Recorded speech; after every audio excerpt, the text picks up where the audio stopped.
안녕하십니까. 역세권 랜드저 이기로입니다. 오늘은 수익형 부동산, 토지 수익형 부동산에 대해서 말씀을 해드리겠습니다. 보통 수익형 부동산이라면은 토지가 아니고 건물을 이제 보통 말씀들을 하시는데, 저는 특별히 토지에 대한 수익형 부동산에 대해서 오늘 말씀을 해드리겠습니다. 사실 토지가 수익형 부동산이 있느냐 이렇게 생각하실 수도 있는데 있죠. 그래서 이 토지는 우리가 관리가 필요 없어요. 이 수익형 부동산이라는 게 아파트, 상가, 오피스텔 이 건축물이 다 수익형 부동산이 될 수 있는데, 임대할 수 있는 것은, 근데 이런 것들은 다 관리를 해야 되거든요. 뭐 경비도 있어야 되고 청소도 해야 되고 또 관리인도 있어야 되고 세금도 내야 되고 여러 가지 관리가 또 많이 필요합니다. 또 임대료 안 내면은 또 임대료 그 동료도 해야 되고, 또 경우에 따라서는 뭐 소송하는 경우도 있더라고요. 임대료를 계속 연체되는 경우에는. 그래서 관리인들이 많이 필요한데, 토지는 관리가 필요 없다. 큰 장점이죠. 예. 요거는 뭐 대한민국의 아주 상징이죠. 롯데월드. 아주 사진 멋지지 않습니까? 저는 이 2호선 뭐 어느 전철을 타든지 간에 한강을 건널 때면 항상 보고 롯데월드 보면서 출퇴근을 하는데요. 날씨가 좋은 날은 사진도 찍고요. 예. 정말 아주 정말 그 디자인이라든가 뭐 아주 멋진 것 같아요. 뭐 이제 이렇게 보는 것만으로도 행복한데, 특히 젊은 분들은 나도 한번 이런 걸 만들어 봐야 되겠다. 이런 그 생각도 괜찮은 것 같아요. 중국 이렇게 가보면 거기는 이 건물들이 다 모양이 틀리더라고요. 또 아주 디자인이 특별해서 또 깜짝 놀란 적이 있는데, 63빌, 롯데월드 어디다 내놔도 최고죠. 그래서 수익형 부동산에 왜 갑자기 롯데월드냐 이러실 수 있는데, 이 건물의 이 수익형 부동산이 대부분이기 때문에 상징적으로 하나 올려봤고요. 요거는 우리나라 아파트가 엄청 많지 않습니까? 아파트 임대, 소형 아파트 임대. 이게 그 수익형 부동산의 아주 첫 번째죠. 그래서 요거는 상계동인데, 상계동, 중계동, 하계동, 아파트 엄청 많죠. 그래서 이렇게 그 수익형 부동산으로 할 수 있는 지역이나 건물들이 너무 많죠. 이건 여의도에 이제 새로 지은 건데, 박원이라고 그래가지고, 현대백화점, 더 현대백화점이 서울에서 가장 큰 백화점이 여의도에 있는 이 현대라고 그래요. 더 현대. 저도 한번 이렇게 쭉 둘러보니까 아주 쾌적하고 엄청 넓더라고요. 그래서 이런 것도 또 수익형 부동산이 될 수 있고, 근데 너무 이렇게 건물이 큰 경우에는 일반인들이 재테크, 소액으로 하시는 분들은 맞지는 않지만, 이렇게 그 재테크는 토지도 있지만은 대부분 건물이다. 그래서 그런 말씀을 해드리려고 사진을 올렸고요. 이 부동산 수익의 종류. 그러니까 어떻게 해서 부동산에서 돈을 벌 수가 있나. 그러니까 딱 두 가지죠. 내가 부동산을 사서, 팔아서 돈을 버는 경우. 그걸, 차익형 부동산이라고 그러죠. 시세 차익형. 그러니까 팔아서 돈 버는 거.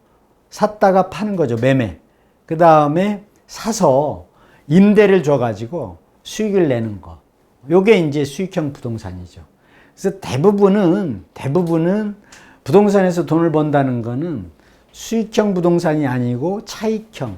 내가 오늘 1억 주고 사서 내년에 2년 후에 3년 후에 3억을 벌었다, 2억을 벌었다, 얼마, 이런 건데, 돈이 좀 여유가 있으신 분들은 이 건물을 사든지 아니면은 빌려서 또 임대 수익을 얻는 경우가 많이 있죠.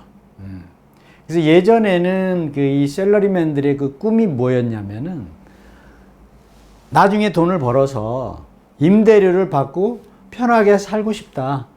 그런 꿈들이 누구든지 그 셀러리맨들이 있었죠. 근데 그게 쉽지가 않은 게 그걸 매입을 하려면 목돈이 들어가야 되잖아요. 목돈이. 그래서 그 목돈을 만들어서 그렇게 이제 노후에 편하게 살겠다 이랬는데 이 노후에는 뭐 돈만 있으면 어떻게 뭐 빌딩을 사든 무슨 아파트를 사서 임대를 놓든 뭐 할 수가 있는데 그 이전에 그러니까 아직 나이가 들지 않은 상황에서도 뭐 오피스텔 하나 사서 임대할 수도 있고요. 원룸 사서 임대할 수도 있고 여러 가지가 있는데 이런 임대 수익형 부동산도 있는 것을 분명히 알고 운영을 하면은 재테크에 좀 도움이 되겠죠. 그래서 차익형 부동산, 수익형 부동산 이렇게 있고요. 그럼 수익형 부동산에는 어떤 것들이 있냐 하니까 아까도 말씀드렸습니다만 아파트를 매입을 해서 임대하는 경우 이거 이제 임대 사업자 등록을 내서 하는 거죠. 그래서 소형 아파트, 대형 아파트를 사서 임대할 수도 있겠습니다만은 이제 대형 아파트들은 비싸잖아요. 그래서 작은 아파트들을 역세권 소형 아파트를 사서 임대를 하면은 손해 볼 일이 없죠. 근데 목돈이 들어가는 게 문제예요. 목돈이. 예. 그래서 소형 아파트 임대, 그 다음에 오피스텔, 오피스 건물이나 오피스텔도 매입해서 임대, 그 다음에 상가 사서 임대. 보통 그 아파트를 큰 신도시 아파트를 지으면은 반드시 그 상가를 짓는데 그걸 단지내 상가라고 그러는데 단지내 상가 사가지고는 수익이 많이 어려운 것 같아요. 왜냐하면은 단지가 형성될 때까지 이 시간이 좀 오래 걸릴 수도 있고 또 이용하는 사람들이 그 단지 사람들 외에는 별로 없거든요. 그래서 상가, 그런 단지 내 상가도 있지만 일반 상가도 있고 하기 때문에 상가 임대, 또 꼬마 빌딩이라고 그래가지고 큰 건물이 아니고 좀 작은 5층, 6층, 7층 작은 건물을 또 매입을 해서 임대, 그 다음에 원룸이나 고시원을 또 매입을 해서 아니면은 임대를 해서 또 재임대를 하는 경우도 또 많더라고요. 그러니까 원룸이나 고시원을 한 20개, 30개, 40개, 50개를 임대를 받아서 그거를 운영을 하는 거예요. 운영을. 그래서 그런 경우도 있고. 그 다음에 지식산업센터, 이 지산이라고 그러는데, 요게 그 구로동 이쪽 가리봉동, 이쪽을 중심으로 해서 한창 유행을 했었죠. 왜냐면 이게 대출을 다 받을 수 있기 때문에.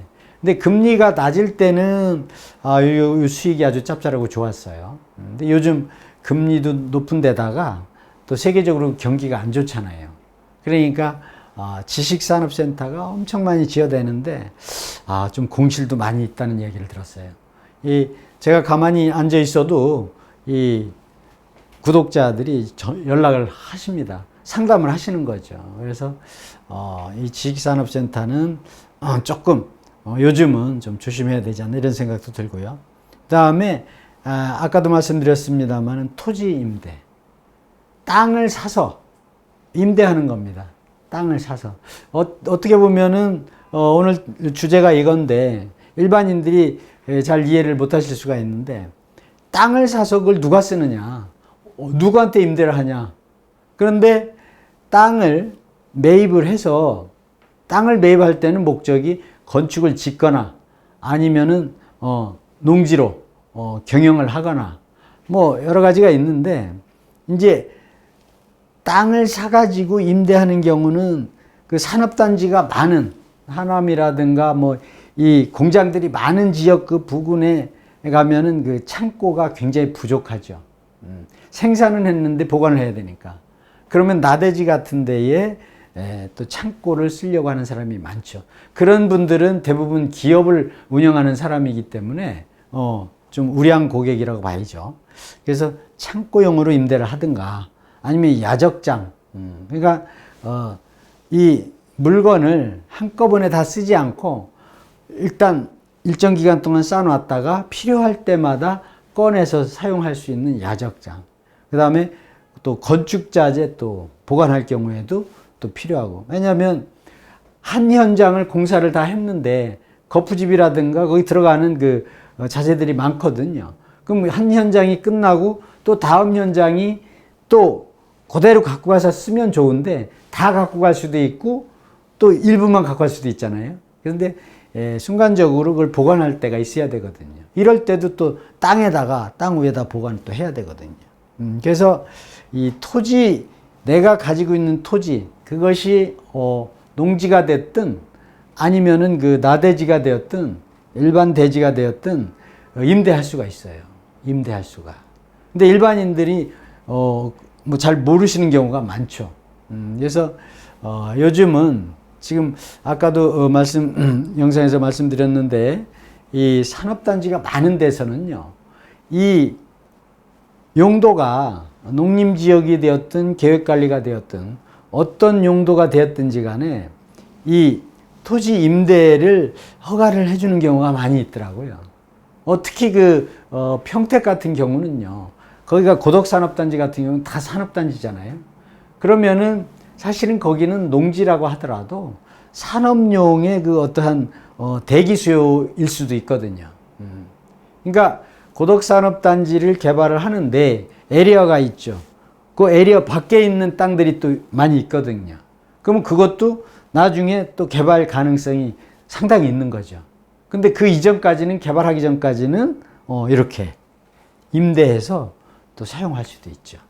그래서 우리가 부동산을 할 때 꼭 아파트만 사서 팔고 빌라만 사서 또 무슨 상가를, 이거 외에 다양하거든요. 근데 아예 토지 임대는 없다, 난 모른다, 이런 분들은 어떻게 이런 게 있어도 사실 활용하기 어렵죠. 그래서 이런 부분도 있다는 것을 이제 말씀을 해드리고요. 수익형 부동산 선택 방법. 요거는 아무데나 이 수익형 부동산을 사면은 안 되죠. 왜 그러냐면은요, 이 부동산에서 돈을 버는 방법은 첫째가 수익형 부동산으로 돈을 버는 게 아니고 매매 차익으로 돈을 버는 거거든요. 아파트를 샀다가 팔아서 돈을 벌고, 상가를 샀다가 팔아서 돈을 벌고, 또 이 토지를 샀다가 팔아서 돈을 버는 거지, 내가 목돈을 투자해서 부동산을 사서 거기서 임대 수익을 받아서 돈을 버는 게 아닙니다, 근본적으로. 근데 여기서 초보자들은 부동산을 매입을 해서 임대 수입도 얻고 또 나중에 시세 차익도 보고 싶은 거예요. 두 가지를 다 하고 싶은 거예요. 그런 건 없죠. 그래서 이제 제대로 투자하신 분들은 이런 수익형 부동산은 아니고요. 은행 금리보다 조금 낮거나 할 적에 이런 걸 선호하는 분들이 이제 할 수가 있는데, 그래도 가장 중요한 게 입지, 어디에 있는 아파트를 살 거냐, 어디에 있는 오피스텔을 살 거냐, 어디에 있는 상가를 살 거냐, 이게 가장 중요합니다. 이걸 잘못해버리면은 나중에 팔려고 할 때 팔리지가 않죠. 그래서 중심지에 반드시 가서 사셔라. 중심지라는 건 뭐냐면은 오피스텔을 내가 한 세 채나 네 채 사가지고 임대를 한다. 그러면은 아주 핵심, 그 지역에 오피스텔을 찾는 젊은이들이 많거나 그 지역에 오피스텔이 많이 부족하다, 이런 데 가셔야 되죠.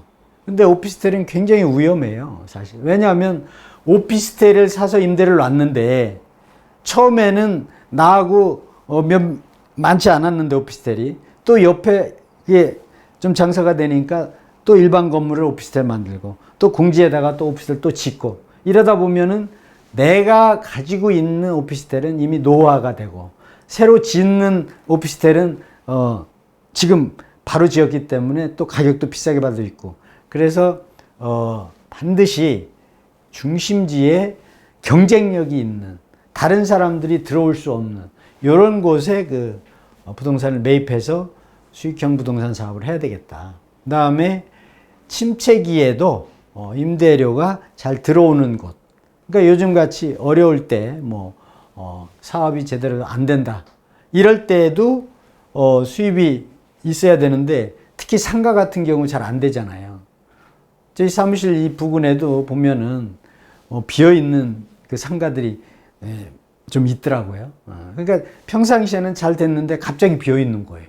음식점도 비어 있고, 무슨 김밥 장사하는 집도 비어 있고, 뭐 다 비어 있는 건 아닌데, 그게 뭐냐면은 침체기에도 관계없이 수입이 가능한 그런 공실률이 나지 않는 것을 선택해야 되겠다.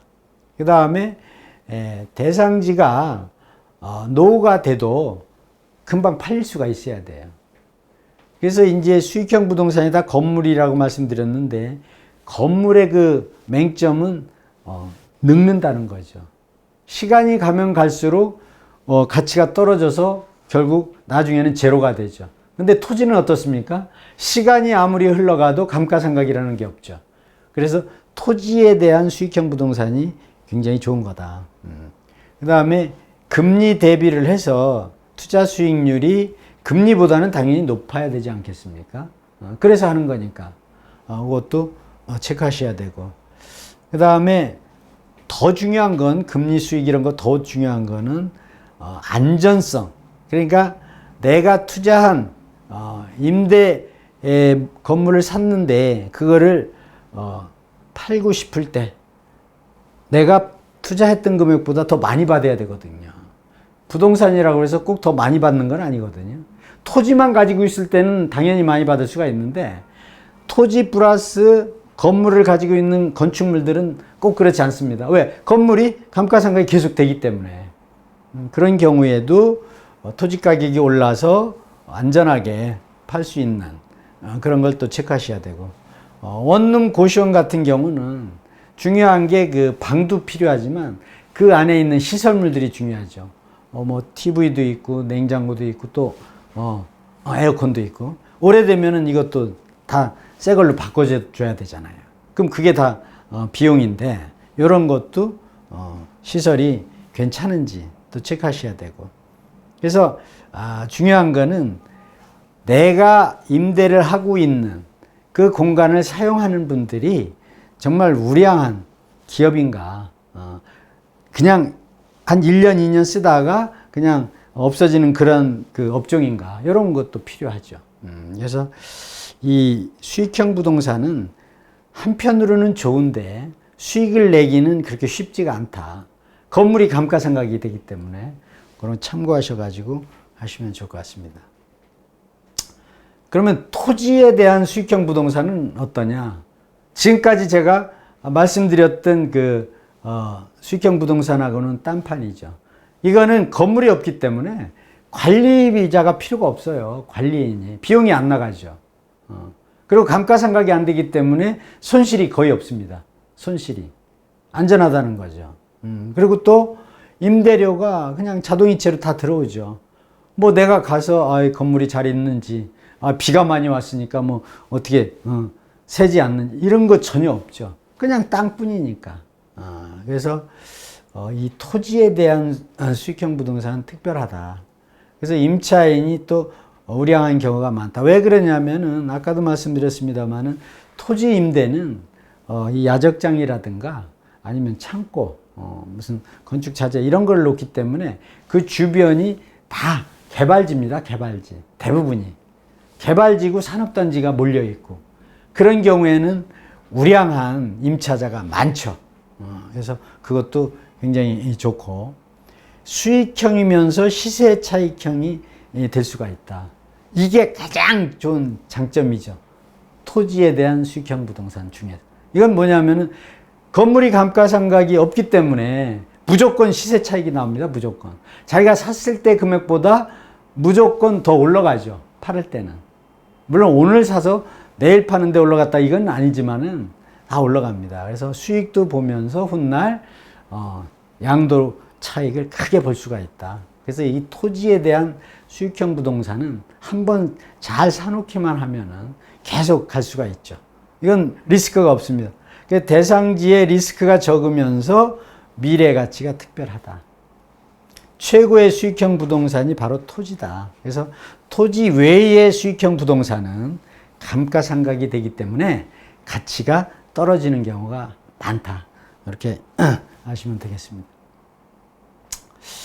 늘 제가 말씀드립니다만은 요즘같이 그 경제가 좀 어렵고 또 부동산도 굉장히 침체되어 있을 때 사야 되는지 말아야 되는지, 그리고 또 어디에 투자를 해야 되는지, 또 자금이 작을 때는 또 어떻게 해야 되는지, 이거 혼자서 해답을 내기 어렵지 않습니까? 그래서 이런 경우에 어떤 부분이 있든지 간에 상담 전화를 하시다든가 문자를 메일을 보내시면은 제가 아주 친절하게 상담을 해드리겠습니다. 근데 제일 좋은 거는 얼굴 보고 상담하시는 게 제일 좋아요. 그러니까 변호사도 한 사람 알아놓고, 의사도 한 사람 알아놓고, 또 부동산도 한 사람 알아놓으면 세상 살기 좀 편하죠. 그래서 얼굴을 봐야 이제 전문가도 조금 코드가 좀 맞아줘야 되잖아요. 대화가 편하고. 그래서 이제 이렇게 대면해서 하시기를 좀 권해드리고요. 그래서 이렇게 그 부동산 투자가 꼭 경기가 좋을 때 하는 게 아니고 나쁠 때 하는 게 맞잖아요. 이게 아주 기초적인 건데 요즘 뭘 하겠어? 이건 아닌 거죠. 그래서 그런 것도 다 상담을 하셔가지고 여러분들 재테크에 큰 도움이 되시기 바라고요. 잘 들으셨으면 구독 이거 한번 눌러주시고요. 오늘 여기까지 하겠습니다. 고맙습니다.